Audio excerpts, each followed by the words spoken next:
Bonsoir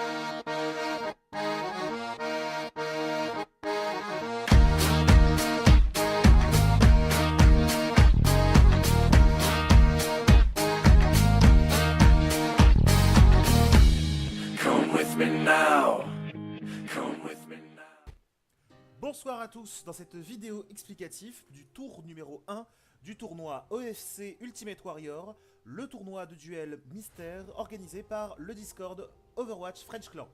Cette vidéo a pour but de présenter rapidement le tournoi et son premier tour. Et en plus, comme support visuel de ma voix, vous aurez le droit à une superbe vidéo de boulangerie qui me met minable en mode duel mystère.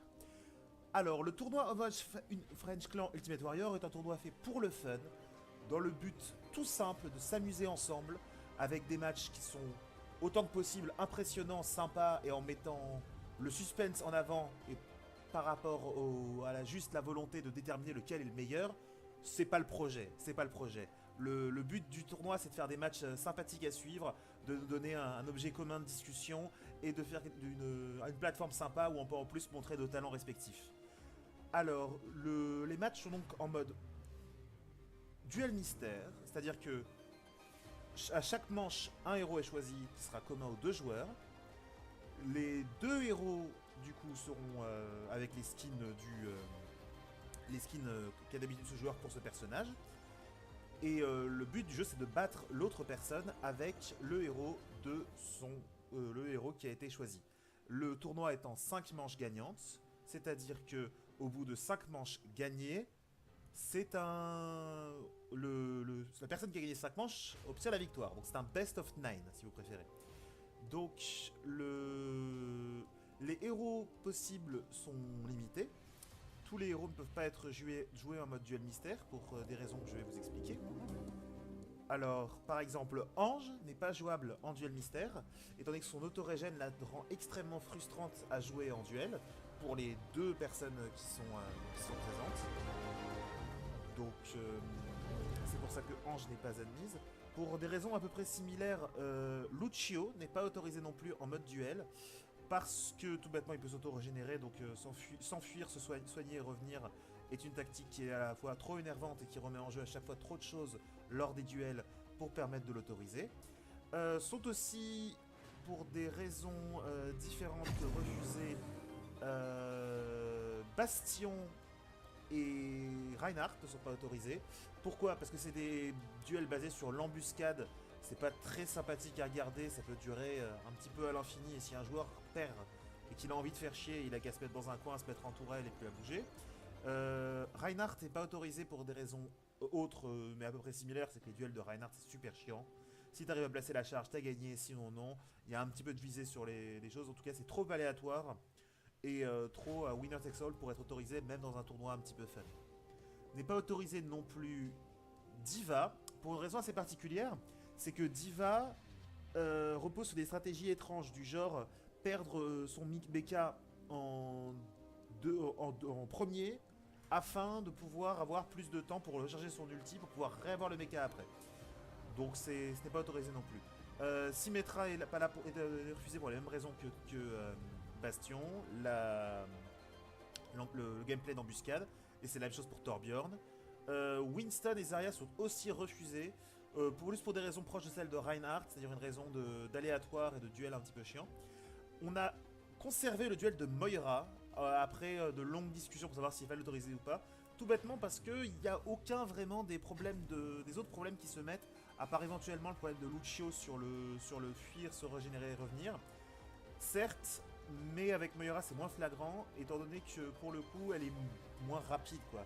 Elle a son dash, qui la rend plus rapide que Lucio pendant ce dash, mais elle a une vitesse de base moins grande que celle de Lucio, donc ça rend le problème un petit peu moins présent. Donc voilà, les héros refusés sont mis, les maps autorisés sont Castillo, que vous pouvez voir actuellement à l'écran, Forêt Noire, que vous avez pu voir précédemment, Ecolab Antarctique et Nécropole, qui sont voilà les quatre maps de duel classiques. On garde celle-là et pas les autres tout bêtement parce qu'elles sont plus petites et qu'elles permettent donc d'avoir des matchs plus courts et de pas avoir des cache-cache qui durent des jours et des jours. En plus de ça, c'est des maps qui possèdent un heal, donc du coup qui permettent d'éviter de perdre trop de temps. Alors, nous allons donc passer maintenant au tableau d'avancement du Overwatch French Clan, que voici, si j'ai réussi à l'afficher. Si je n'ai pas réussi à l'afficher, il est présent à la fin et il doit y avoir un fichier image dans la description de cette vidéo YouTube. Parce que j'ai essayé de la monter depuis hier, mais je n'arrête pas d'avoir des bugs sur OpenShot, donc j'ai dû la faire sur Windows Movie Maker. Et je me rends compte qu'il est bien plus performant. Alors, du coup, qu'est-ce que je voulais dire? Oui. Donc, le tableau d'avancement, le voici. Vous pouvez voir donc que les participants sont déjà définis. Donc, au premier tour, ils seront donc 16, étant donné qu'il y a 8 matchs de duel.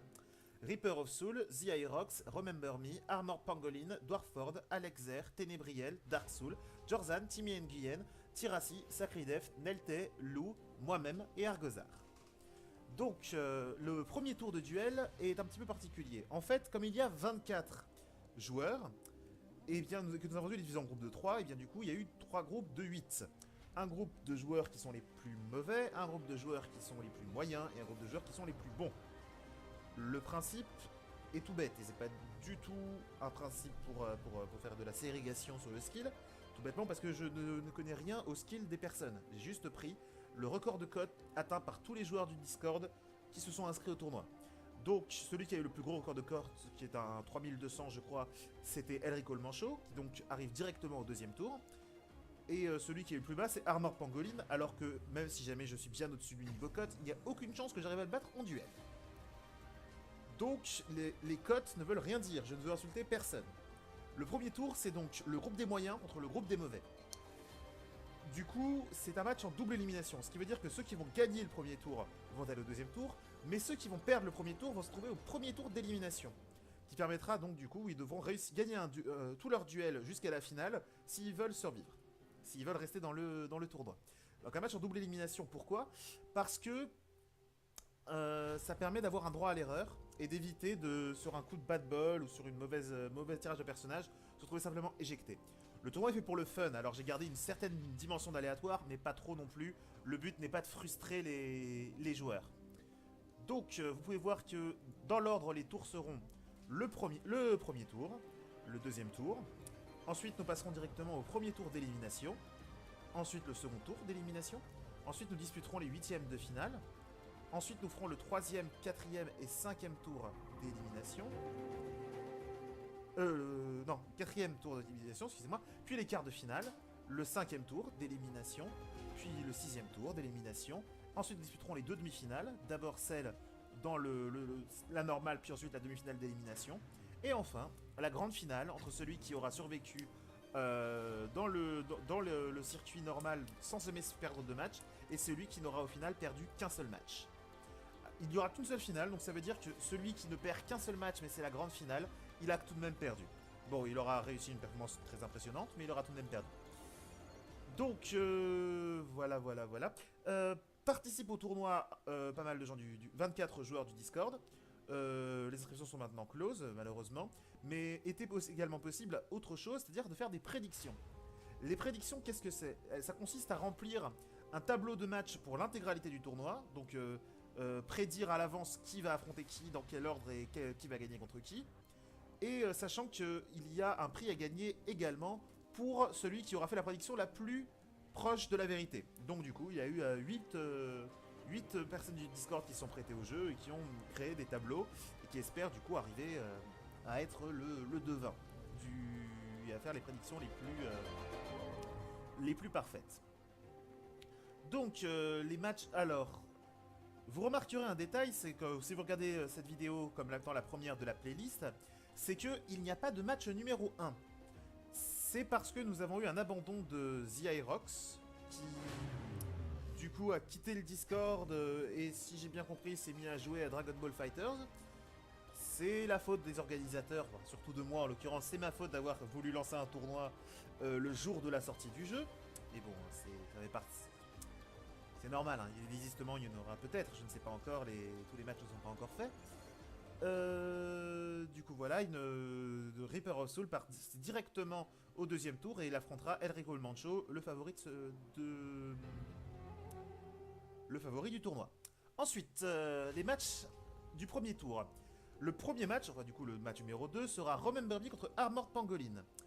Alors, Remember Me est le 9ème joueur du Discord, d'après sa cote.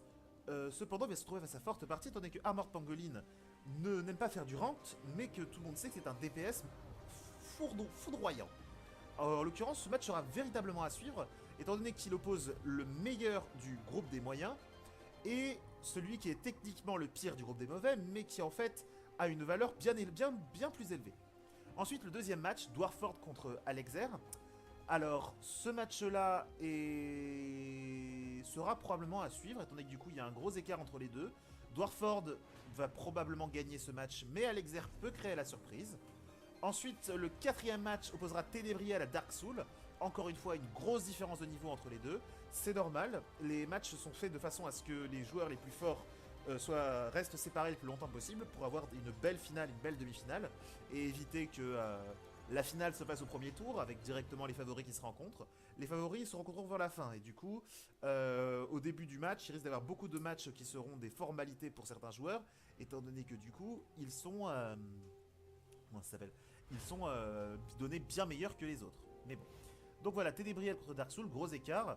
Ténébriel est pour le coup donné complètement gagnant vu qu'il est 12e meilleur contre le 21e meilleur. Il y a peut-être une petite chance que Dark Soul fasse un beau match tout de même, étant donné qu'il est SP DPS alors que Ténébriel est SP Heal. Ensuite, le match numéro 5 pour le coup est beaucoup plus serré. Il sera très difficile de départager un gagnant. Et en plus, il se trouve qu'il se fasse entre deux joueurs qui sont spécialisés en heal. Alors, donc ça va donner des performances rigolotes, étant donné que la plupart des healers sont interdits en duel.